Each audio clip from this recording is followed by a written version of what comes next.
guys. Welcome Hello, to the hello. podcast. Hey, Steven.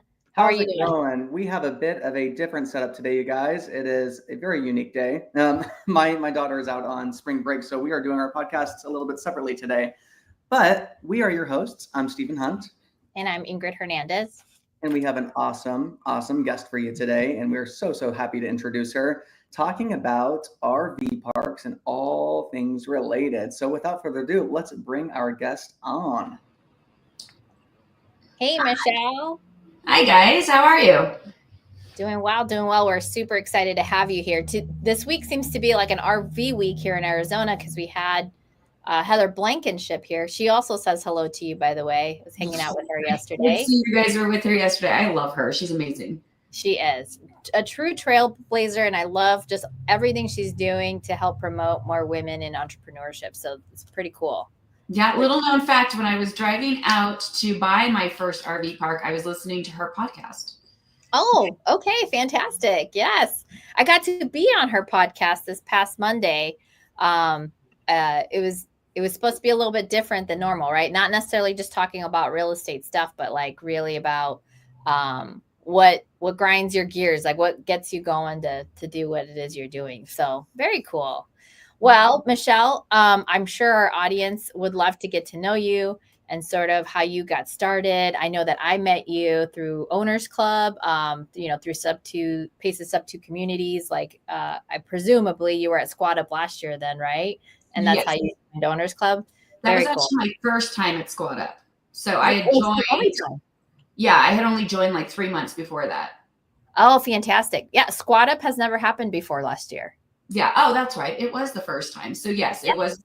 Yeah. So I just recently joined SubTo'd and then went to Squad Up. Right on. Okay, cool. Well, so tell us a little bit about your origin story. How did you get started in this RV park world? Actually, I didn't start in RV parks. I actually started in single family homes. So about 5 years ago, I went out and purchased a single family home. It was during COVID. We were in that whole lockdown period where everything was starting to open up, but everybody wasn't really opening up. And my husband at the time, well, he's my husband now, but at the time he was working for a spirits company, and he was really big in franchises. And so all restaurants had shut down, and we were home for a couple of weeks. It was really cool because, he didn't have to travel and we got to hang out. And then it started to sink in that this might actually be the way that life is going to be. And if that happens, like, what do we do? Like, I stay at home with the kids. He works in franchise and restaurants. He does big events. And it was kind of like, we don't have a plan B. What does that look like? And it started making us think about like retirement and like where we go and what we're going to do. And do we have enough to retire with our 401k? And it just kind of spiraled into all these other questions that you don't really necessarily think about until you're in that position where you actually have to think about it, because you think everything's fine. Like, you're going to live forever. You're always going to make the money you're making. Everything's going to be wonderful. And that actually pivoted us into starting to look at different things that maybe we needed to do. So so that kind of led into me having a conversation with a really good friend who, I did not realize this, but she had been investing in real estate for 16 years and I had no idea. I'd known her for 20. They had built up a significant cash flow from these long-term rentals. And, Patrick and I left that dinner and he was like, they kept saying the word cash flow. And all I heard was, we're now investors and I got to go buy a house. So I went out 2 days later and bought our first house and let him know while he was in the middle of a golf tournament. Oh, wow. I've done that. Stephen and I have both bought houses, and our significant others have found out through Instagram. Like, oh, we bought another house. Yeah. Well, this was our first one. So most terrifying purchase I'd ever done was a $325,000 single family home. Wow. Yeah. So how did you break that news? Because there's a difference between, hey, this is what we do for a living, and we're consistently buying houses, versus the first one. That's a whole different ballgame, because that's the first one. Yeah, it was. So I'd called, I had actually emailed a real estate agent, or a Facebook message to a real estate agent in my area on Friday. So she had come over for dinner on a Thursday. Friday morning, I had written to a real estate investor or a real estate agent, and I was like, this is what I want. This is the area that I wanted in. Kind of had an idea of what I wanted. Even though I really didn't know what I wanted, I just assumed this is what I wanted. So she called me Saturday morning and was like, hey, I've got a house that might fit in your buy box. Why don't you come out and take a look at it before I actually list it? So I was like, okay. So I did text him and call him a few times before I went out. So I gave him fair warning. He just wasn't picking up the phone. And so from there, I went and looked at it, put in an offer, and then realized I should probably let him know. And on my way home, I was trying to get a hold of him, and he wasn't answering because he was on a golf course. He was in the middle of a tournament. And he called me. I think he said that he was on the 10th green when he finally called me back and was like, hey, what's going on? Are you okay? And I was like, yeah, hey, we just bought a house. It's going to be fine. We'll talk about it later. And I hung up. That's funny. Oh my gosh. Okay, so he finishes the tournament. What's his reaction to all this? He came home with a little bit of a shocked look on his face. Wasn't quite sure what the conversation was. Thought maybe I was joking. And then when I was like, no, I already listed on Zillow. We've already got people submitting applications. It's going to be fine. And he was like, we haven't actually bought the house yet. Like, you just got the offer. Like, I don't. And I was like, it's going to be fine. It's going to work out. So that was Saturday afternoon. By Monday, he did not win, just so you know. He actually said that he played the worst tournament he'd ever played in his entire life. But by that Monday, I had a contract and I had a deposit. And okay, so your offer was accepted. Mm-hmm. Yes. And so I went back and I was like, hey, I'm going to make like an extra $700 doing nothing. Look at how easy that was. And he was like, well, let's go do it again. And so that Monday we went out and looked at another one. And then we actually closed on both of those houses on the same day, moved tenants in that night, and kept doing it for about a year and a half. And so that's how we actually started off our portfolio, was in single family long-term rentals. Oh my gosh. How many long-term rental single family homes did you guys acquire before you moved over to the RV park space? Well, we did about 12 of those, and then we turned around and moved into short-term rentals because we had gotten a piece of resort zone property in Scottsdale for a really, really good price.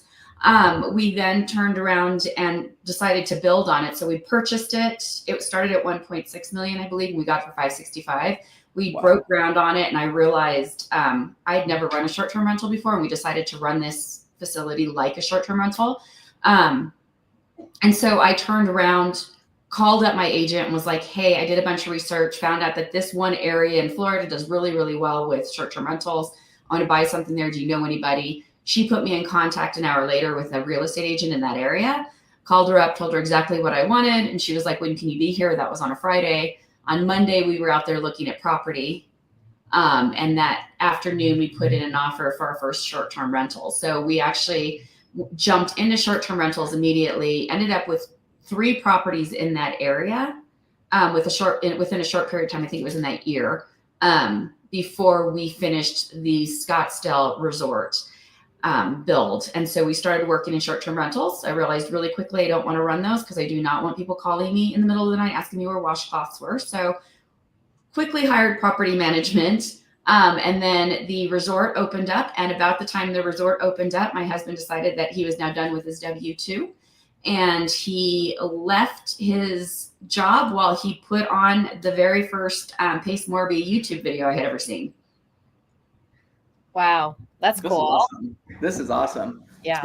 So if you don't mind me asking too, just digging a little bit deeper into this, because I know a lot of our viewers, they're going to be very interested in the details of this. Like, how the heck did she scale this so fast? She got 12 houses, then she bought a resort, then she got all these short-term rentals in Florida, and she's doing, what the heck? She's doing all these cool things. Was she just super, super rich to begin with? Did she just have millions of dollars chilling? Like, how did she do all this? Was that the case? No, actually. Well, what we did is we actually got, what we thought was creative. We didn't know what creative financing was at that point, but we took out, we had some money in savings that we'd been sitting on. We had sold stock. We had taken out money against our 401k. We went with DSCR loans. So we went through all the different avenues that we could have possibly found within our own. And that's actually what pivoted us into creative financing, was that we were now capped out. Yeah. And there was nothing left. And so we were like, at this point, we're either done and this is where we are, or we have to find another way to buy more. And Yes. that's actually, so when we opened up, we were under construction loan with our resort. So that was a completely different thing because that was a commercial loan.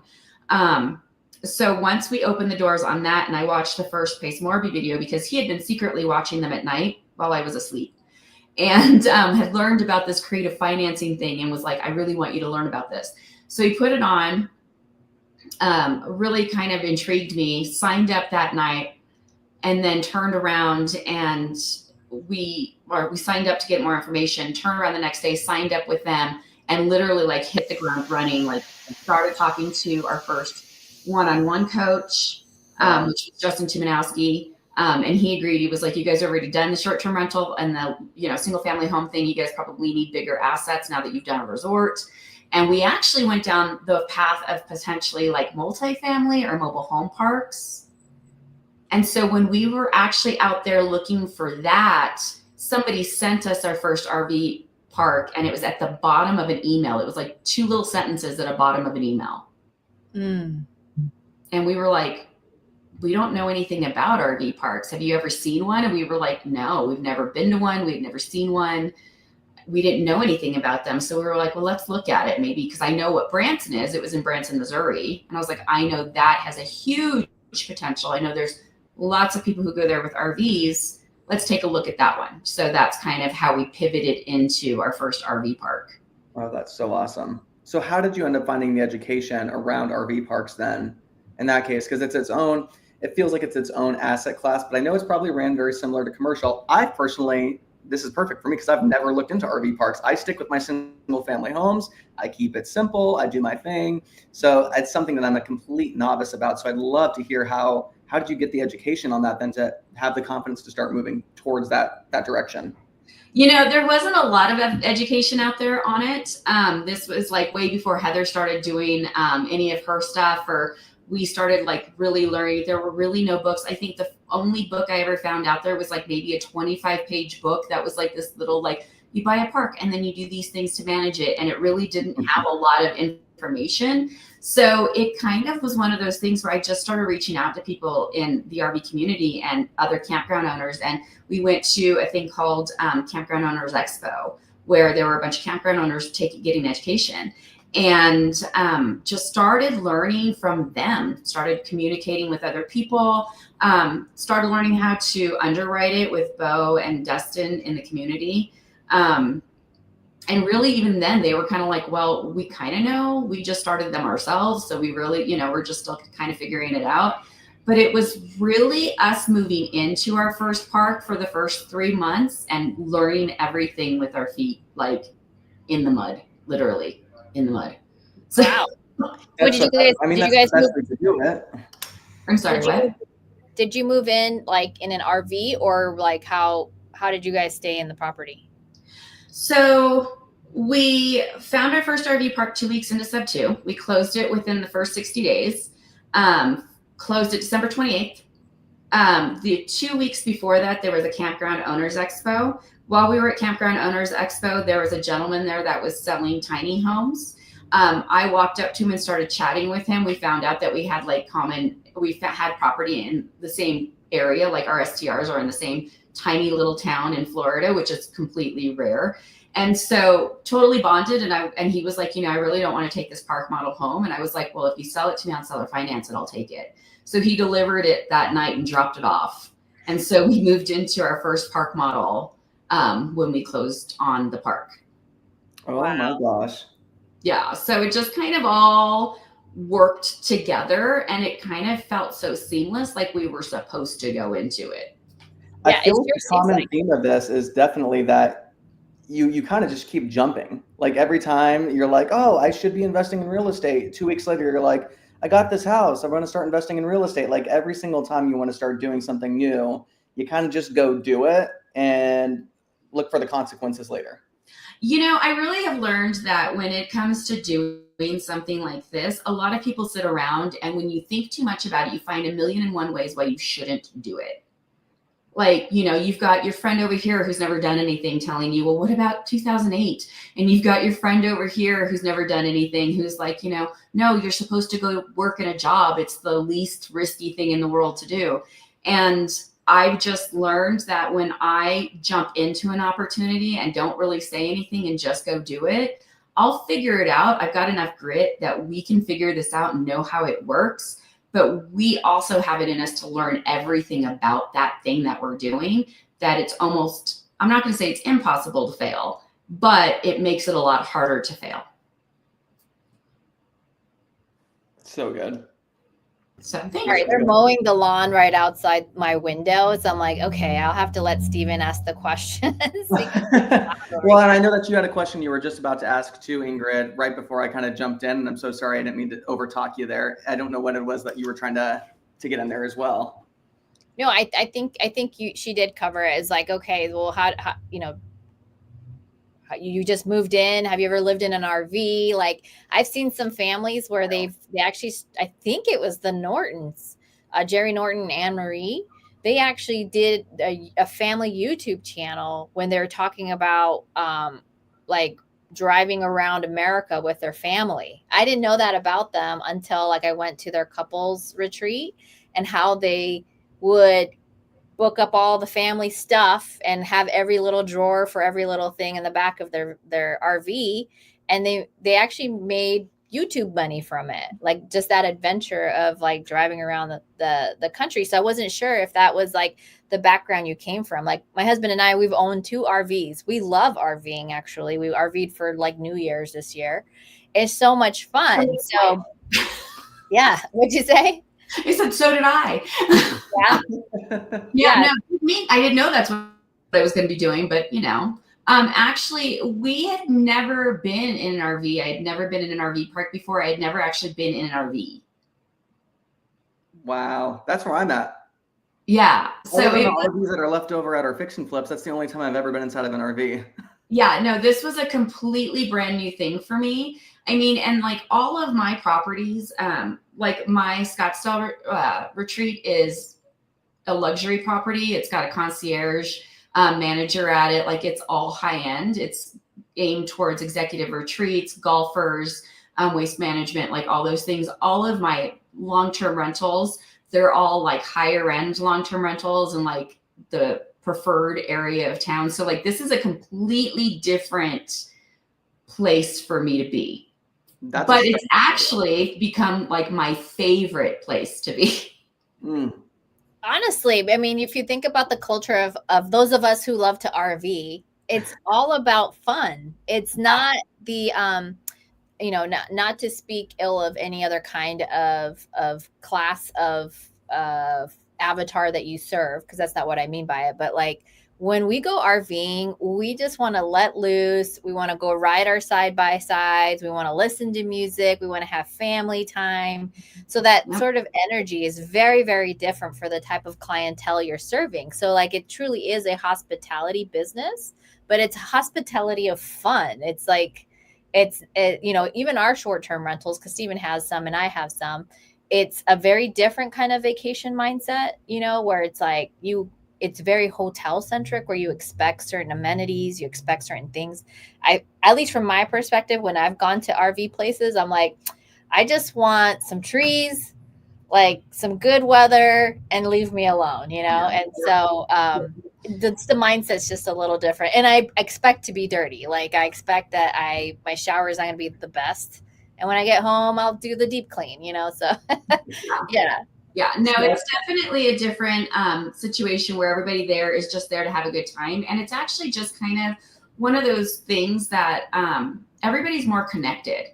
Like everybody's having a good time. It's not like when I go on vacation with my kids and we all get like a hotel room or a short-term rental or, and I own short-term rentals, so I get it. But like, everybody's doing their own thing. Everybody's on their iPads. Everybody's got their stuff. I don't see a lot of that on the parks. Like when we're on our parks, what I see is kids running around and having a good time and laughing and riding bikes and meeting new friends, and parents like sitting around talking, roasting hot dogs, and like actually connecting with people at the camper next to them. Exactly. I love that. It's definitely been eye-opening thing. It's like there's something about campfires that just bring down all your walls. All right. And you're just whoever you are, and nobody cares. They just want to have a good time. Drew Arriaga, one of our favorites, Mr. SubTo'd Drew from Houston, wants to know what makes a good a good RV park investment. Is it low rents or adding more pads? Like, what are some of the things to look out for? Well, I think it just depends on what you actually want to do with it. I know there are a bunch of us that invest in RV parks, and all of us have different buy boxes and different things that we look for. For us personally, we want something that we can increase the value of it by either increasing the nightly rents, or that we can add more pads to. So we would like to expand on. We also want to be able to value add things. Like, we have parks that have full water slides on them. They're full resort zoned parks. We rent things like golf carts on them. One of our parks does like $100,000 in golf cart rentals every year. We do day passes for our water park for the weekends that we're not super, super busy with campers. We don't allow anybody to come in on Friday and Saturdays, only because those are reserved for the people who are actually located on the park. But every other day of the week, you can use a day pass, and we sell those day passes for $15 a day. We do about $240,000 worth of those every year. We have a full arcade on it. We have laundry rooms. It's kind of like having, it's like buying multiple businesses all in one. Yeah. It's like business operations on steroids. That's so awesome. And I love that. I love how creative you can get with it too. So that brings me to the next question there as well. As from an operational standpoint, my favorite in terms of investments, my favorite investments that I currently own are all of my Section 8 properties. I renovate and I do the BRRRR strategy, so they're beautiful. I love them. It's not like I'm slumlording these people by any means. They're all getting quartz countertops and brand new everything. So I love them because I don't hear a word from any of them. It is so passive in that sense. Then I have my short-term rentals, which sometimes my hair falls out because of them, and sometimes I enjoy them. It just depends on the season, right? And those get thrashed at times. Sometimes they don't. It's so up and down. With the RV parks, how much involvement does it take on your end operationally to make sure that you are maximizing them? Well, so when we first moved in, like I said, with our first one, we completely moved into it because we actually wanted to learn everything we could about the park before we turned it off to like a manager.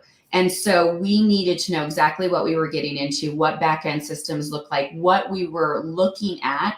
And so we moved into our park fully, and we've actually been fully integrated into all of our parks up to this point. Not necessarily living on them, but understanding what assets are, what we're adding to each one, and what value is coming from each one, and the different types of guests that come to each of our parks, so that we can strategize everything towards them. So like one of them, we have full family resorts where, like I said, we've got the full family experience. We've got a full events calendar. We've got apps that give people ideas of when the next pickleball tournament is. We've got themed weekends, like a Star Wars themed weekend. We've got all that stuff going on there. We have another park that is more of a, I call it a frat boy park, but it's more of a Margaritaville type feel, where it's on Lake of the Ozarks. We've got a large restaurant and bar and grill on it. We do live music on the weekends. We're adding big pool structures. We're adding like upper deck bars. We're adding a convenience and liquor store onto it. We're expanding the docks and putting in easy access so that people could come in off the lake, go into the convenience liquor store, buy what they need, get back on the boat, and go back out. And so that is aimed towards a completely different crowd of people. We do like a full Sturgis event there every summer. And then we've got like one that's off of Route 66 that is literally just a sleeper park. You come in while you're traveling, you park there for a couple of days, you go see the two war towns that it's right in the middle of, and then you get back in and you go and continue down your way down Route 66. And so that one has zero frills. It's got a laundry room, it's got a pool, and it just accommodates the people that are there for a couple of days. So definitely about understanding who you're aiming for and what that park could serve and what that park can do. And that's what it's all about. And bringing the right management in for each one of those different groups of people.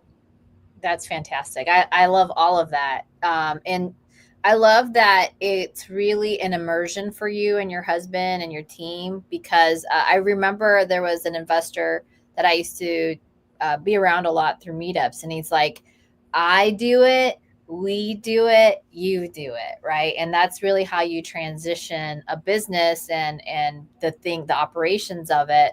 One, they'll have a lot of respect for you because you have seen the day to day, but also it can give you comfort to know that you're actually helping transition that to people in a good way, like that you've overseen what happens. But the other aspect that you just mentioned, which is know your avatar, know who you're serving.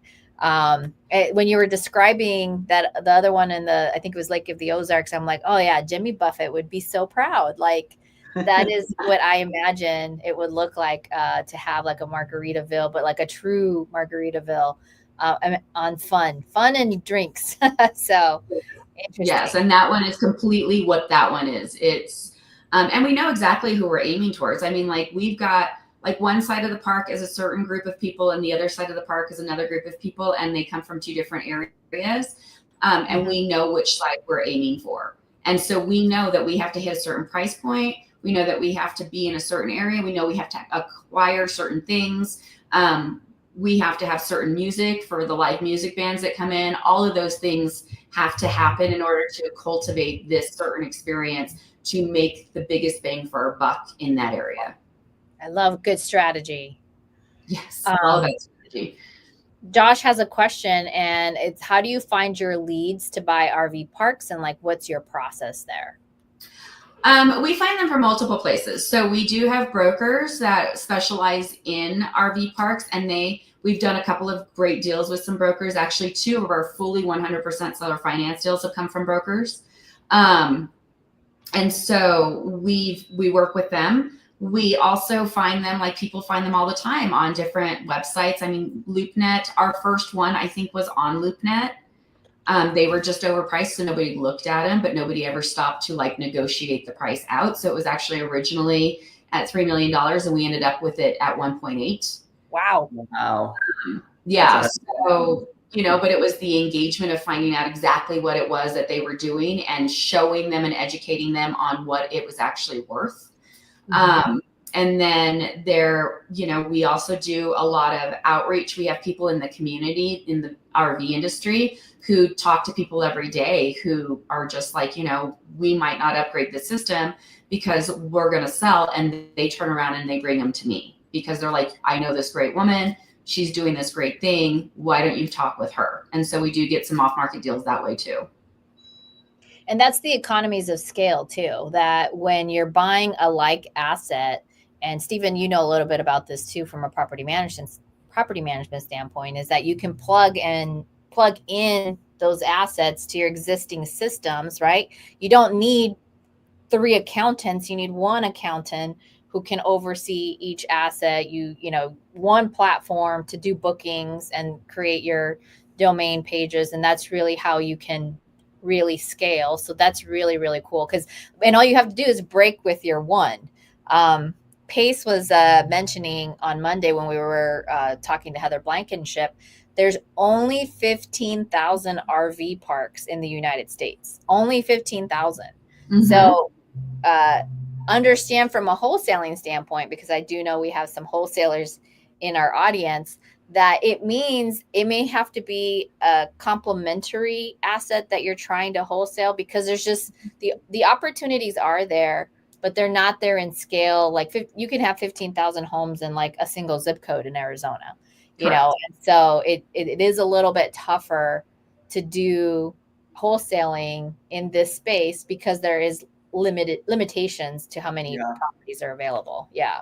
There are 15,000 parks in the United States currently. I believe the last statistic said that they were adding, I want to say it was like 15,000 more pads this year.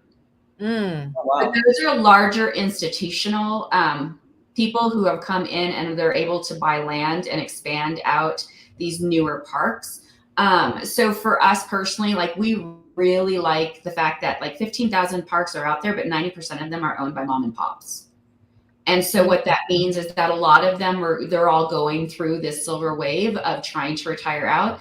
And what they really wanted to do was they wanted to pass this on to their children, but their children have moved on to other things. And so they looked at this and said, okay, mom and pop had this park, they did great, but they were locked in fully for all the years that we were growing up. We never had to go anywhere. We never got to go anywhere because they were so busy working the park. And that's kind of one of the biggest things that we have found, is that they ran it more like a family business as opposed to an investor business. And so they didn't raise prices. They didn't add these value adds. They didn't want to expand because they were like, no, we're busy enough. We're good. And so there was never an opportunity to make more money. And they didn't want to spend the money on the things like upgrading the septic system, bringing in new bathrooms, putting in websites. Like none of that mattered to them because they had their friends who were coming in every year and they were doing the same vacation every year, and mom and pop were always there. So their children are like, we want to move on and do something else where we can actually have a life. And now mom and pop have these assets that they're like, we don't have anybody to give them to. So they're going to either go out of business or they need to sell out to somebody else. And so one of our biggest things has always been, listen, we don't want to change your park. We just want to upgrade it and make it better. So we'll continue the legacy. Just give us the opportunity to do that. So we've partnered with a lot of our sellers to do that. That's fantastic. That's cool. Oh, I love that. And then Kayla is asking, do you have resources for underwriting in case somebody does have an opportunity? And like, I'm going to ask this a little bit differently. Is there a way for them to connect with you if they have an opportunity so that you can tell them whether or not it's something worth the effort? Oh, absolutely. So you can always send it to me in my email, which is at info@mychelebisson.com.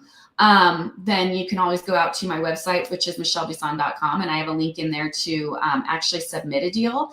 And then I have my own underwriter that actually works for us. And he's amazing. He's been in multifamily for years in commercial assets and acquisitions. And so he goes through and thinks of things that we don't even think of when we're going through these parks and underwriting them. So it's kind of nice because there's so many different brains that are working on them all at the same time. Very awesome. Now, I am curious, how much does location play a factor for you? Because obviously, I think if we have an RV park on Lake of the Ozarks that is Jimmy Buffett style, freaking awesome, you know what I mean? I can imagine having a great time on the boat, going up there, like everything you explained, I was like picturing myself being there, throwing down a few beers and having a great time. Like it sounded like an awesome time. Now, put that same exact place in Casa Grande, Arizona, and I don't know if we're going to have the same exact experience. So I'm curious, how much does location play into this for you? Because I do see some RV parks in some of those, one-off areas too, where there's really nothing going on out there, but people are kind of just passing through, it seems like. Well, I think that really does matter on the type of RV park you want to have, because like I said, like I have one that is in the middle of, it's off of Route 66. And it's in between two war towns, but it's off the Route 66, which is a popular trail that everybody follows every year. Like it's a big destination thing. And so that one does well because of where it's located. Most of our parks always do well because of location. We like to be near things that are either in a tourist area where we know that we're going to get a lot of visitors, like Branson, Lake of the Ozarks, Route 66. Those are all big areas that we know that we're going to get a big pool of people coming in. But we also have one that's kind of in the middle of nowhere, but it sits 2 hours in between all of these major cities in the East Coast. So it sits about an hour and a half from Roanoke, 2 hours from Raleigh, a couple of hours from Charlotte. Like it's kind of, but it's in the middle of nowhere. And that one is our destination park, which is why it has the water slides and the full arcade and 94 acres and the glamping and the cabins and all that stuff, because we become the place that you want to go.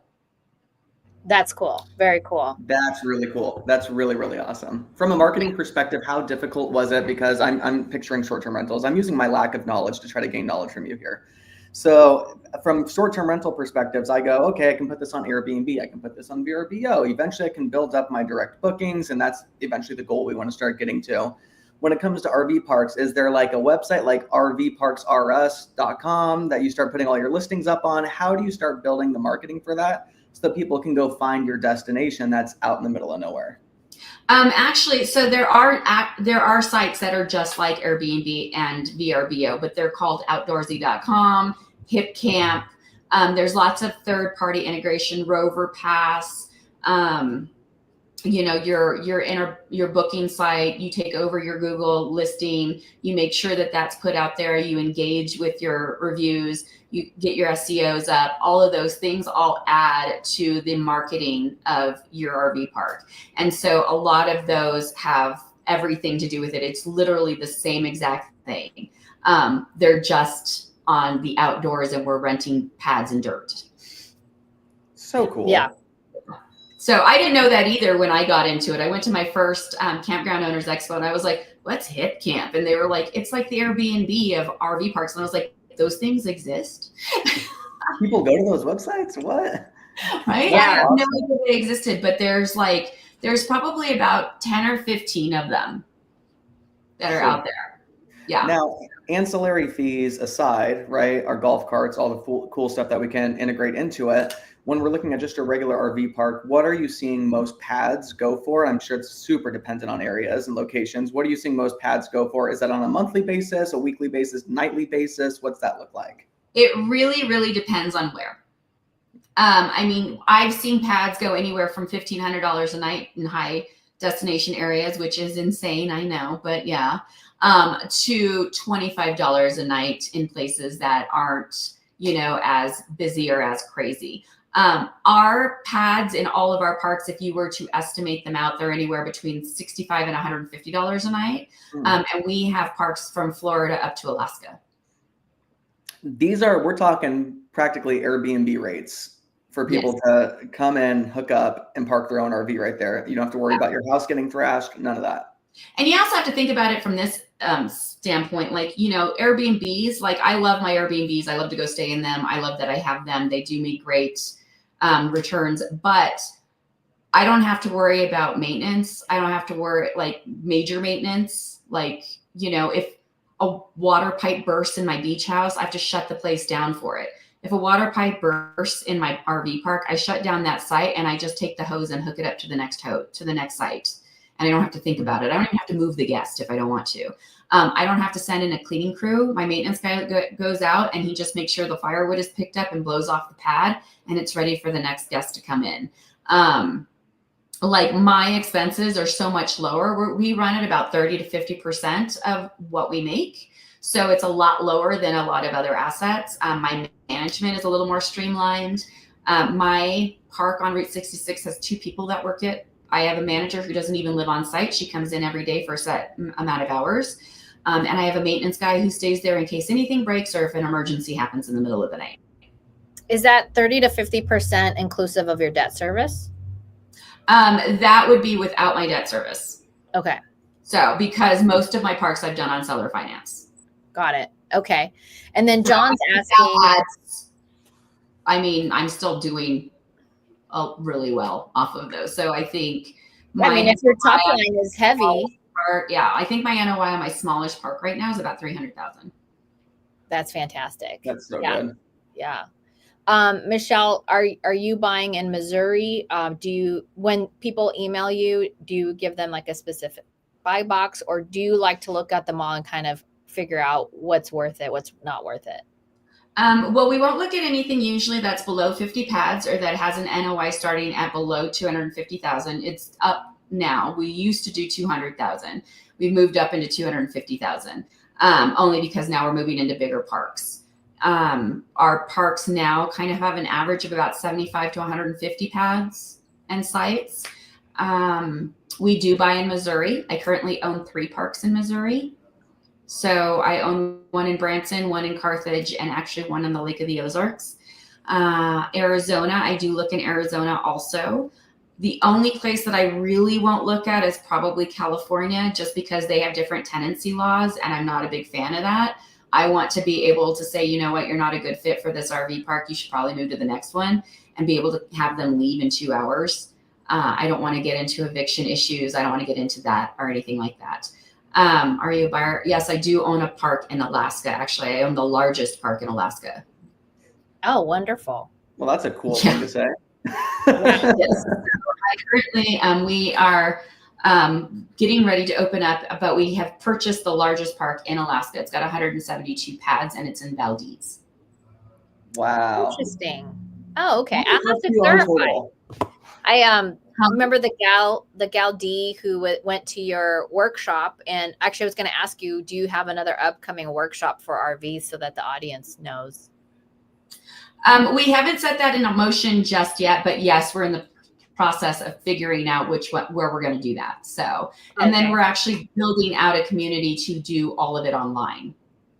Oh, wonderful. That's great. So awesome. You'll be able to just buy it and do it on your own time. Yeah.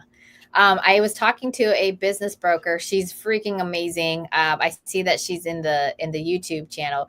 Are there any other complementary businesses that you would do aligning with your RV park? So she talked about a mobile awning company. You know, I've had 2 RVs. Both have needed awning work. Like, it's just something that happens to those darn things. They're not aerodynamic. They stick out when you're driving. The air is going to come after them. The sun is really the thing that kills them because they're plastic. And so if you don't shade them well, they do break apart. So do you do anything like what she's mentioning here? I did talk to her today and I can get you guys connected, but like here, she has an awning company that would pair up well if where all the RVs are headed, I would presume. Or what are your thoughts in complementing other verticals? I know you're doing the restaurant, right? Because it's a part of a destination, but is there anything else that you would complement to these businesses? I mean, I'm sure there are. I haven't looked into them too much so far, only because we have been so busy acquiring our parks. So we are currently under contract and closing 3 more parks in the next 6 weeks. And so we're in the process of doing all of that. Plus, we brought on a national park operator who specialized in franchises and restaurants. And so he's coming on so that we can add more restaurants to our portfolio that go with the RV park so that we can do more live music and things like that. So it's definitely something that I would look into. Currently, we do have a lot of affiliate programs. So we have affiliates with like cabin builders, RV Fix, which is a company that you call and they will diagnose the problem with your RV right there on the phone and ship the part to you and then walk you through replacing that part as opposed to you taking it to garage and leaving it there for a month or 2, because it always takes about a month or 2. And when you're traveling or if you live in your RV full time, that's almost impossible to do. So I do work with affiliate programs like that. My fabricated bathrooms, I have an affiliate program with them. I just do lots of different things like that. We do sell advertising space on things like our pools and our container storage units. We are adding a container bar actually to one of our parks, and we just sold out the entire back of it because it faces the Lake of the Ozarks. And so they're actually wrapping it with their logo for another guy. So he actually is paying for that. We're bringing in Trek pools, which are mod pools. I don't know if you've seen those. And we do affiliate programs like that. So I haven't actually looked at buying another business, but it's not out of the realm of possibility for what we're doing. That's so fantastic. Wow. Like truly, it's like your own little country. Like here you are, and there's so many things that you can prepare and align, like somebody going there. So it's like, I guess the best kind of RV park is one you don't even have to leave. Yes. Super cool. That is literally exactly it. Well, and you also have to kind of know what kind of park you have. Like I know, for example, my park in Branson is literally just for people to park in and sleep in so that they can go enjoy Branson. They are not there to visit my park. They are there to visit Branson. And so I know I'll probably give them a pool and they're fine. They don't really need a lot of anything else. But I do sell like ice, propane, wood. I have a tiny little store on there. I have a community center they can rent out. We do have those kinds of things on it, but it's nothing massive like my bigger parks. Very cool. Very cool. Okay. We're going to pause the RV discussion real quick. Somebody just asked, I got a question. Seller's asking you if we move forward with SubTo'd will it affect her DTI for her next mortgage. The answer is maybe. Edward, if you want, reach out to me on my Instagram, because if she's not a well-qualified buyer, then you have to be very specific about how you buy their property SubTo'd, likely with the lease purchase, and you have to have a tenancy for a good 3 to 5 months until they secure their next mortgage before you fully execute your SubTo'd. But first you need to have a good lender qualifying your seller SubTo'd before you execute anything, just to make sure you understand how well qualified they are. So sorry, that was our commercial break. Thank you so much for that commercial break. We definitely want to make sure that we answer questions. And this is why Steve and I do this every week, because we want people to come in and ask questions. And then something else that I think we're going to be a little bit more mindful of is everybody should be developing their own buy box. Even if you're a wholesaler, adopt somebody else's buy box. That way, when you're in the comments, you're actually doing business with each other. You're sharing what you're looking for. And just like Mychele did, Mychele literally just told you, go email her at info@mychelebisson.com. Or go to mychelebisson.com to get in contact with her and be able to literally, if you're a wholesaler, this is somebody you can serve. So hopefully you guys are taking advantage of the types of guests we have here, sharing their expertise. So don't forget to like and subscribe. All right, back to our regularly scheduled program. We have Josh Smith asking, are the value adds, so rental, carts, grocery stores, bars, under the main LLC, or do they all have their own individual LLCs? So the land actually has its own LLC. We own the business under its own LLC, which is the land. And then all operations on top of that has its own LLC. And depending on what type of business it is, it potentially could have its own LLC. So like we've seen some with dirt parks, like, you know, you take your little motorcycle out and you like ride on these dirt pads or whatever, that we would put in its own LLC. That way, if anything happened, anybody got hurt, only that LLC would be affected and nothing else. So it really just kind of depends on what kind of a business it's running out of. But when we do buy our parks, we make sure that the land is under one and then operations is a completely separate one. Oh, you're muted. Sorry, I'm right next to a road. I hear the trucks. The lawnmower was passing. I was like, I just need to mute when I'm not talking. So, but what I heard you say is asset protection, right? Like yes. That way, if somebody's going to sue the operations, it's completely separate from your actual real estate. And so this is fantastic. It's really the right corporate structure approach. So yeah. And so it really does depend on what kind of a business that you want to do and you want to add to it. So like I said, if you're going to do something like an activity type thing, that would be its own LLC where somebody could actually get hurt. But like if somebody's buying ice from me, we don't usually put that under its own LLC. That just kind of falls under the blanket of the operations. So that's a completely different thing. Branson, Dollywood. Actually, it's the Dixie Stampede in Branson. They don't think they've done a Dollywood there yet. So I haven't seen one at least. I don't know if they're opening one, but that would be cool. But right now they have Silver Dollar City, and I don't know if you know anything about Silver Dollar City, but they're the wealthiest family in that area, and they have shot down every other theme park that's wanted to come in. So I love me some Dolly Parton, so this makes sense. So I do have to say that's another thing that if you're going to go into an RV park business, one of the best things that you can do is get in really good with city council. Make sure that you understand your permits and how all of those work and exactly like what your park is allowed to do. Our first park we found out had a few years ago been rezoned and it was no longer an RV park, even though it had been a park since the 1950s, like literally 1952 is when it opened. But then it was annexed into the city. And when it was annexed into the city, somebody didn't return a postcard to like qualify it under the right zoning. So when we purchased it and went to go get a new license, apparently the previous owner never had a business license, another no-no.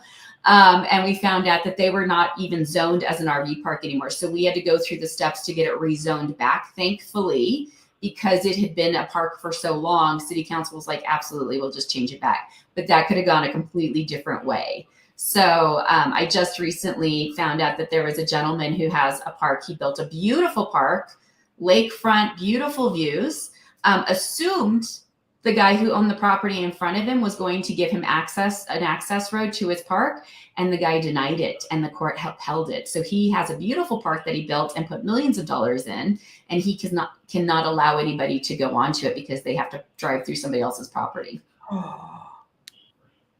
That's wild. Oh my God. You have to be really, really careful and understand exactly what you're allowed to do, who you have to ask permission from. Do not go into it. I think actually Heather said this on the podcast.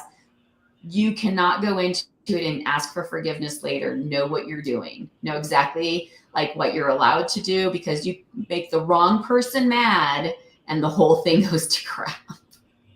That makes me think of Pace when he had us all at his house, and he has a very specific kind of easement so that he wasn't a conservation easement.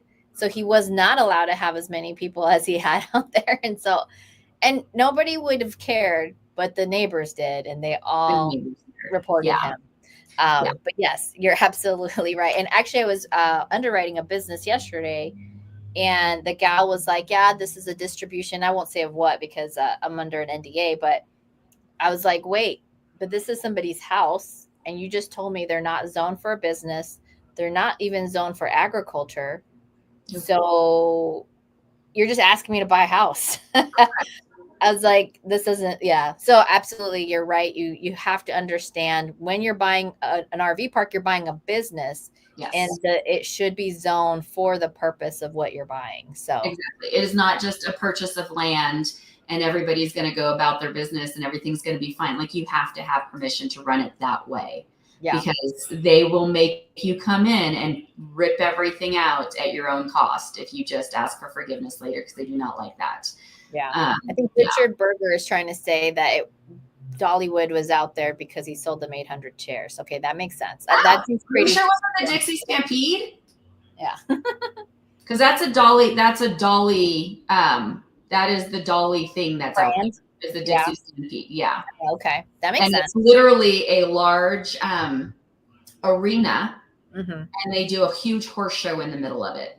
All right, Mychele, I want to switch gears a little bit, because I didn't know about this per se, and it just like made my heart a little sad, but like, what an amazing soul you are, in terms of what you're trying to, I will say, invest with purpose and grow a different aspect of this based on some of your experience. Would you like to share a little bit about how this huge business you're building, what it's actually going to provide for other families? Yeah, actually, try not to get emotional. So 20 years ago, I lost my son. He was 6 years old. So we lost him to a heart condition. He had a heart transplant when he was 11 weeks old. Sorry. Oh, I'm sorry. Yes. So he would have been 21 this year. Actually, he'd be 22 next month. Wow. So we lost him when he was 6 years old. He went into heart rejection. So everything that I've been building and everything that I've been doing, I actually have an ultimate goal. And so one of the things that I want to do with the parks, and I want to start this probably next year. I've already talked to my park manager, who is my best friend, and her son was actually my son's best friend. So she's totally on board with this. But we want to start a heart camp where we allow families to come out for 1 week every year to each of our parks and actually just enjoy being a family without hospitals or medical issues or anything like that, where they can come out free of charge and actually just have the run of the park. And so we want to take over like our more family friendly parks, probably not Lake of the Ozarks. It's a whole different Put the margarita down. It's got alcohol in it. Right? I don't know. Mom and Dad probably need a week there for margarita. Good point. But like our larger family resort parks, we want to actually just be able to bring in a bunch of heart families and allow them to just connect and have other families that they connect with, and just people who understand what they're going through, where the kids can have a good time. Probably bring on a medical staff on the park and actually just allow them to be kids. And so that's part of what I want to start doing probably within this next year. And that ultimately leads to about 5 years from now, I want to be able to build grants for families who need heart transplants. And that way, the family going through that, medical bills after insurance costs about $250,000. So that's what you're left with. So now a young family comes home with this baby that's got this condition. Sorry. No, you're so strong. Like I and forgive me, I didn't realize how sensitive the topic was, but it made me fall in love with you so much more when we were able to talk about this, because I didn't have a chance to talk to you before like Owners Club and understand fully like your determination, from somebody outside looking in. I was like, wow, this beautiful entrepreneur was like, I've got my mindset and I'm going to go kill it in RV parks. And that's like the big picture, highlight that somebody sees. And then when you start pulling back the layers of just like where so much of your strength comes from, right? Like, I'm a believer in God. I believe God gives us the types of experiences that help us tell the stories and help inspire others to do more with your life. I really love investing in a way that provides a higher purpose. And so when I heard about what your ultimate goal was and how this is driving that, I was like, I'm so in love with Mychele Bisson. Like, how do you not love her after this? This is such a beautiful story. So forgive me if this was maybe caught off guard. I saw your message and I was like, oh, she's ready to share this. She must be ready to share this because this is so beautiful. So anyways, I hope everybody else falls in love with you and is sending you all the RV park deals, because this is a higher purpose that I think is so beautiful. So, yeah, no, it does. It means a lot to me to be able to give somebody a different experience than what we had. Yes. Just you go into it and you've got all these medical bills, and now you're a family that one of you probably can't work anymore because somebody's got to be home with this child that now is immune suppressed. They've got major medical needs that they need to be there for all the time. And even though you don't outwardly see it, like if you ever had met Brandon, you would never outwardly see that he needed this care, but it was very important that he got it. So he couldn't be around, if there was a cold going around or anything like that. Like, we were very cautious about everything that happened with him. And so, I just want to be able to help other families not have to go through all that stress, especially since a lot of them are younger families, and families, especially young couples, fight over, bills. It's money is a big issue. It causes divorces. It causes family to break up. And now you've got this child who's got a medical condition. You've got these money issues, and it causes this huge drift in the family where now there's not a secure family for this child to grow up in. And so it means a lot to me to be able to help with that. Yeah, that's so beautiful. I love it. So send all your RV park deals to Mychele at info@mychelebisson.com. And then your LLCs, I love the branding because it's a play on your last name, right? It is. They don't know to be Frenchy about it. And I love how your executive team all have the same name. Right. It makes it easy. Actually, the funny thing is that it was actually a bunch of different things. So Bison is a play on our last name, but it's also because the bison runs towards the storm and it doesn't sit back and run away from the storm. It takes it on head on and goes after it, and it just gets through it so that it has the least impact and the least damage, and it gets to the other side and enjoys the fruits of all of its labor. And then Peak, because we actually live at the base of Pikes Peak and it's the view from my back window. And I grew up understanding what it meant to live underneath America's mountain, and, just the privilege of all the things that we get here in this country, and being able to, I've been able to scale it a couple of times. Like, I've done a couple of 14ers. I'm not climbing Mount Everest, never.